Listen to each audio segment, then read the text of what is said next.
Most people think igloos are freezing death traps. They're not. In fact, a properly built igloo can be 60 degrees warmer inside than the Arctic air outside. But here is what survival manuals do not tell you. The difference between a comfortable igloo and a miserable one is not just construction. It is the 9 heating tricks that separate weekend campers from people who actually survive winters in the wilderness. Let's start with the most counterintuitive trick of all. Here is something that sounds backwards but works like magic. After you build your igloo, make it smaller. I am talking about creating a low inner snow wall or hanging a hide to shrink the actual living space where you will sit and sleep. Why would you want less room in an already tight space? Physics. A smaller warm zone means your body heat raises the temperature faster and keeps it stable with much less effort. Think about heating a studio apartment versus a mansion. Same concept, Arctic edition. Here is the science part. Your body produces 100 watts of heat at rest. That is roughly equivalent to a bright light bulb. In a full-sized igloo, that heat gets spread thin across about 50 cubic feet of air. But compress your living zone down to 25 cubic feet, and suddenly, that same heat output doubles the temperature rise. Traditional Inuit families knew this instinctively. They built the main igloo structure, then created designated zones inside. Sleeping areas were walled off from cooking areas. Storage stayed separated from living areas. Each zone could be optimized for its specific temperature needs. The practical application is simple. After your dome is complete, stack snow blocks about 18 inches high to create a smaller chamber within the main space. Or hang a thick tarp, or hide from the ceiling to partition off your core living area. You are essentially creating a heated tent inside your igloo. The temperature difference is dramatic. While the outer igloo might hover from 35 to 40 degrees Fahrenheit, your inner room can push from 50 to 55 degrees Fahrenheit with just body heat. That is the difference between surviving and being comfortable. If you thought making your space smaller was clever, wait until you see how to make cold air actually work for you instead of against you. Most people build igloo doorways like house doors. Big mistake. What you need is a cold trap tunnel that works with physics instead of fighting it. Here is how to do it right. Instead of a simple doorway, carve your entrance as a tunnel that dips down below the floor level of your main chamber, then rises slightly as it enters the igloo. Picture a shallow, U-shaped dip in the snow. Why does this matter? Cold air is heavy. It flows downhill like invisible water. When outside air hits your tunnel entrance, physics forces it to pool in the lowest point of that U-shaped dip. The frigid air gets trapped there instead of rolling directly into your living space. I learned this the hard way during a winter camping trip in Minnesota. I built a standard igloo with a straight entrance. Every time the wind picked up, it felt like someone opened a freezer door inside my shelter. The temperature would drop 10 degrees instantly. The next night, I carved a proper cold trap entrance. Same wind conditions, same outside temperature. The difference was incredible. Cold air would hit the entrance and just stop. Meanwhile, my warm air stayed exactly where I needed it, in the upper part of the igloo where I was actually sitting and sleeping. The tunnel does not need to be elaborate. Dig down about 8 to 12 inches below your floor level, extend it 2 to 3 feet forward, then slope it back up into your main chamber. The key is creating that low point where cold air gets stuck. Here is the bonus effect nobody mentions. This design also creates natural ventilation. Warm air rises and exits through tiny gaps near your dome's peak, while the cold trap prevents the harsh outside air from rushing in to replace it. You get air exchange without the Arctic blast. Traditional igloos use this principle religiously. Archaeological digs of ancient Inuit settlements show this U-shaped entrance design again and again. They figured it out thousands of years ago, what most modern survival guides completely ignore. Think trapping cold air is smart? Wait until you discover where most people lose 20 degrees of heat without even knowing it. Here's something that sounds obvious, but most people get wrong. You need to sleep up off the ground, not just for comfort, for survival. Build a compact sleeping platform 40 to 60 centimeters above floor level. This puts you in the warmest air layer under the dome, not down in the cold zone near the ground. The temperature difference between floor level and mid-height in an igloo can be 15 to 20 degrees. Warm air rises. We all learned this in elementary school, but somehow forget it when we're exhausted and building emergency shelters. Your body heat, any candle warmth, even the heat from your breathing, it all floats upward and gets trapped under the dome. Down on the ground, you are literally sleeping in the coldest part of your igloo. I tested this with a digital thermometer in winter shelters. At floor level, the temperature was 28 degrees. At platform height, it was 43 degrees. That is not just comfort. That is the difference between hypothermia and a decent night's sleep. Building the platform is straightforward, but it requires planning. As you construct your igloo walls, leave gaps to slide support blocks underneath your future sleeping area. Think of it like building a bunk bed made of snow. The platform itself can be flat snow blocks, packed snow, or even logs if you are in a forested area. Traditional Inuit igloos always featured raised sleeping platforms. Archaeological evidence shows these were not luxury upgrades. They were standard survival features. Entire families would sleep on these elevated areas, sometimes with different height levels for different family members, based on age and body heat production. The platform serves double duty too. The space underneath becomes storage for gear that needs to stay cold, like food for preservation. Meanwhile, you are sleeping in the thermal sweet spot where all the warm air naturally collects. Thought sleeping in the right spot was enough? Wait until you see how one simple hanging trick can save hours of accumulated heat. Think of your igloo entrance like a bank vault. You never want a direct line of sight from the outside world to your warm core. What you need is an airlock system using a hanging curtain of snow, ice, or hide.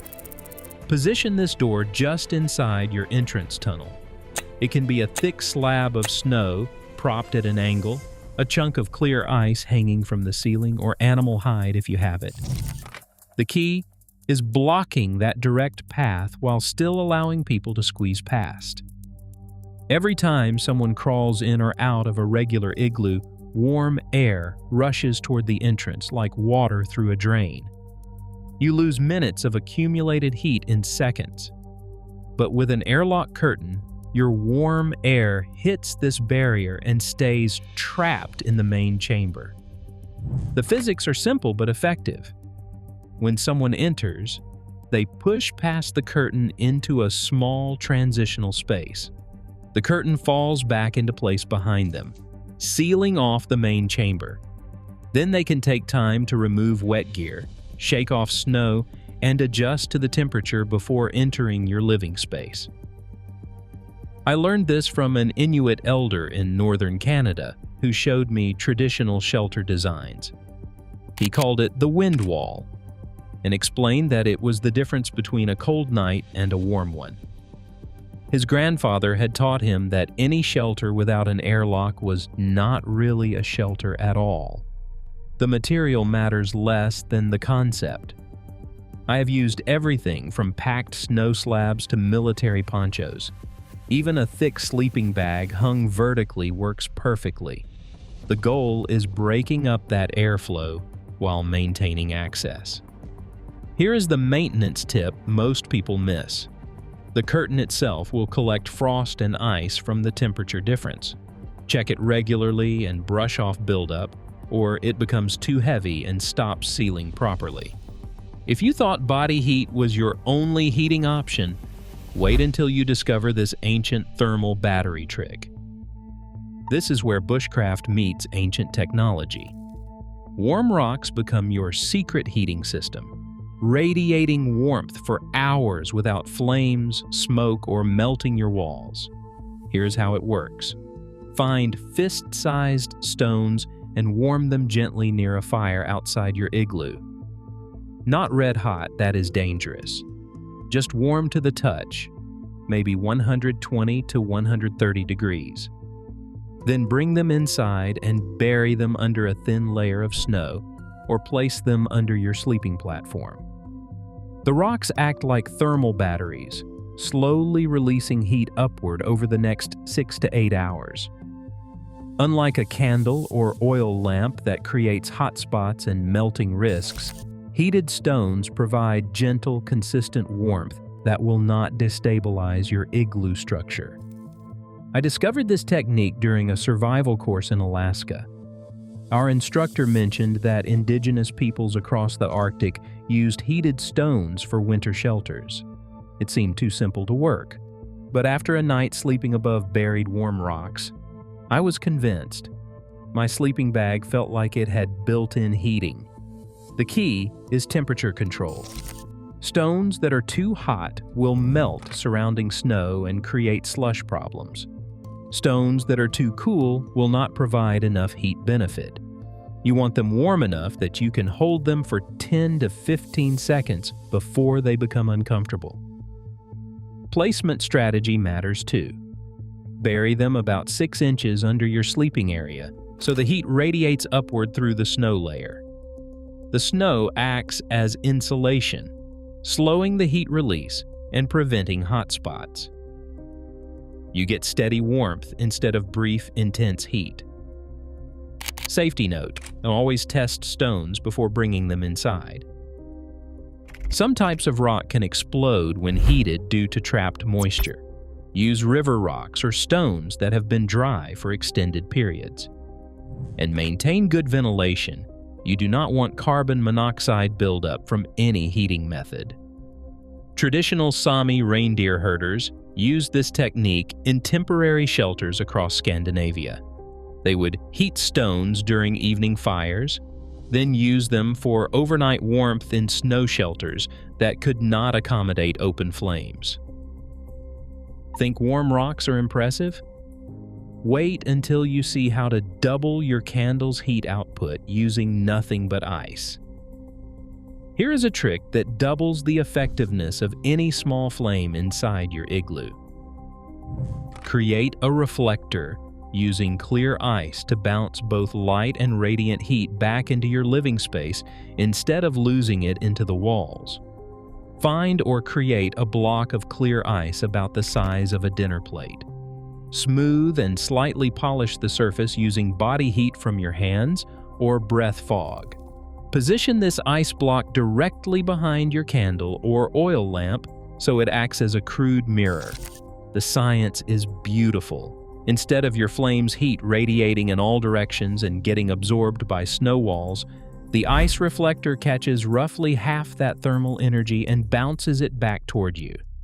You essentially get 50% more warmth from the same flame. I tested this during winter camping in the Adirondacks. A single candle in an igloo without a reflector was comfortable within arm's reach and cold everywhere else. The same candle with an ice mirror warmed the entire shelter. The difference was dramatic enough that my thermometer showed a 5-degree increase in ambient temperature. Clear ice works better than snow or regular ice because it is denser and creates a smoother reflecting surface. You can make it by melting snow in a container and letting it refreeze slowly, which pushes out air bubbles. Or find naturally clear ice from frozen ponds or icicles. Positioning is critical. The reflector needs to be close enough to catch radiant heat, but far enough away to avoid melting. Usually 8 to 12 inches behind the flame works perfectly. Angle it slightly to direct heat toward your main living area, rather than straight back at you. The bonus effect is light amplification. Your single candle suddenly illuminates the entire igloo instead of creating a small, bright spot with deep shadows everywhere else. Better visibility means less fumbling around in the dark, and that means you stay warmer by moving efficiently. Medieval castles used polished metal reflectors behind torches for the same principle. Igloos just substitute ice for metal, and the physics work identically. Thought doubling your heat was good? Wait until you discover this trick that creates a personal heat dome above your sleeping area. This technique sounds complicated but works like magic. Rig a dark tarp or blanket above your sleeping area with the dark side facing down toward you and a light-colored or reflective side facing up toward the snow dome. The dark surface absorbs radiant heat from your body and any small flames, then re-radiates that warmth back down toward you like a personal heat dome. Meanwhile, the light-colored top side reduces heat loss into the igloo walls by reflecting thermal energy back instead of letting it soak into the snow. Think of it as creating a microclimate within your igloo. Your body heat, which normally radiates away in all directions, gets trapped and recycled in the space between you and the canopy. The temperature difference under that dark canopy can be 10 to 15 degrees warmer than the rest of the igloo. I learned this from winter mountaineering guides who use similar setups in snow caves. They call it a heat ceiling and consider it essential for overnight comfort in extreme conditions. The military uses reflective emergency blankets with the same concept. The shiny side reflects heat and the dark side absorbs and re-radiates. Materials matter here. Dark wool blankets work exceptionally well because wool continues insulating even when damp. Military surplus poncho liners are perfect. They are designed for exactly this type of application.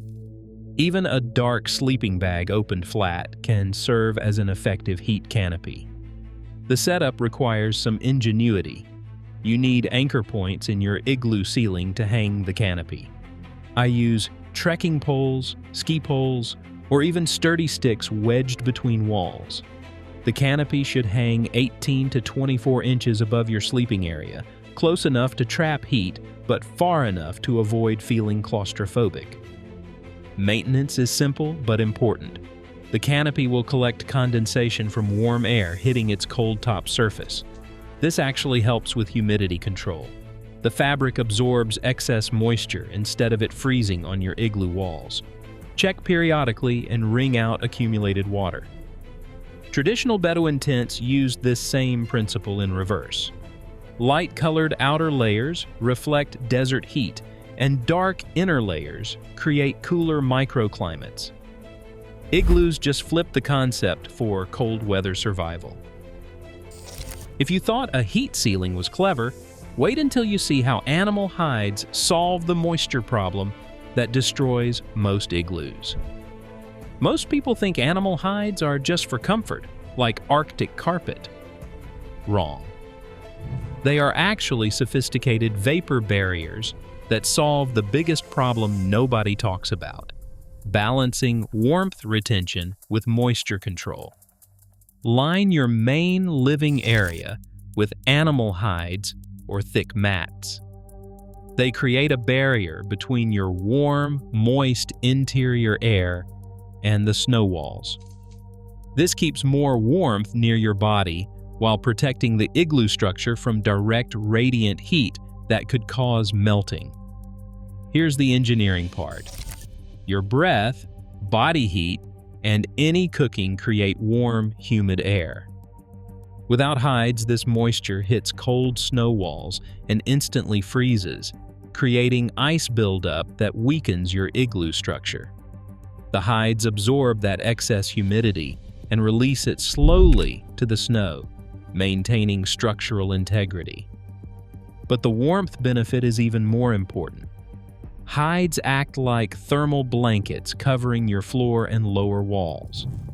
Instead of your body heat radiating directly into cold snow, it gets trapped in the hide layer first. You are essentially sitting on insulation instead of a frozen surface. I tested this during a winter survival course in Canada.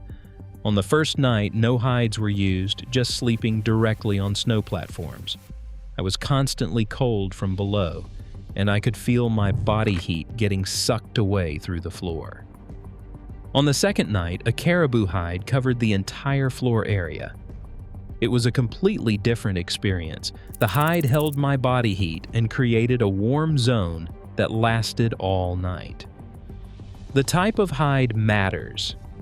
Thick-haired animal skins like buffalo, caribou, or sheepskin work best because the hair traps additional air for insulation.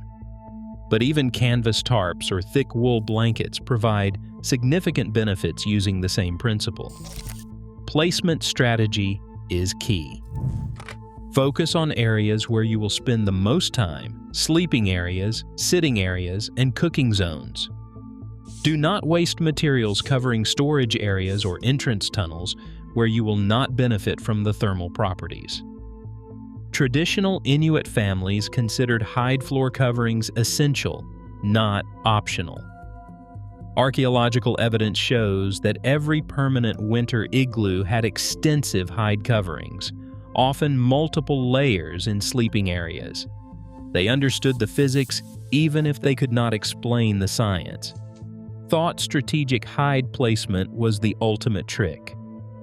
Wait until you discover the master strategy that can boost your igloo temperature by 20 degrees.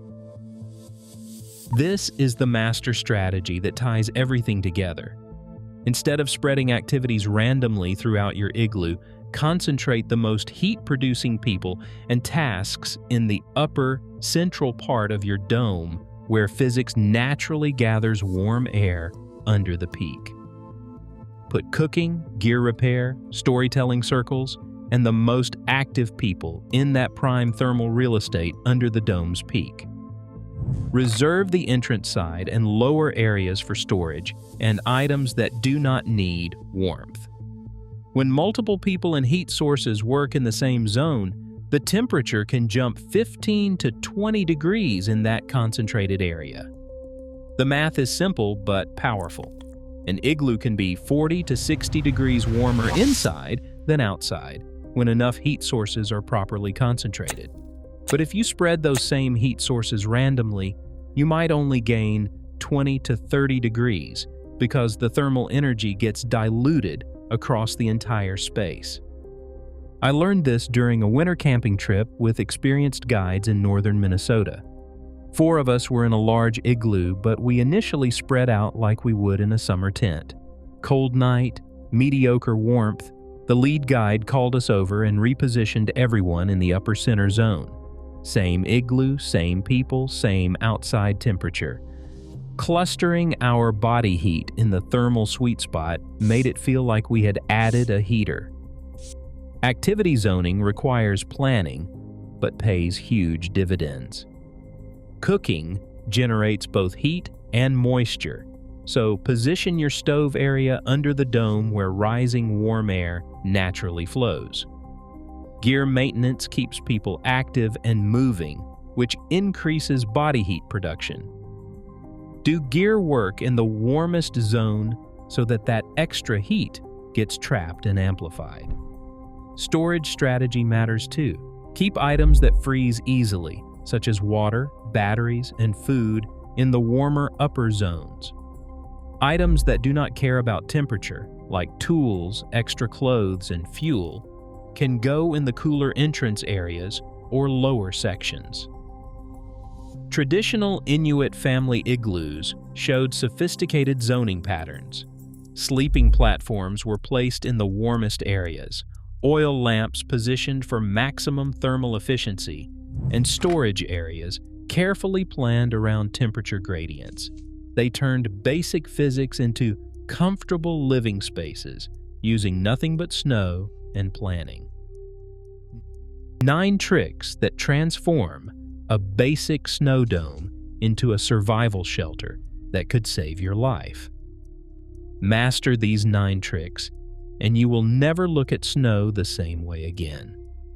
Don't forget to like, subscribe, and let us know what you think about the tricks.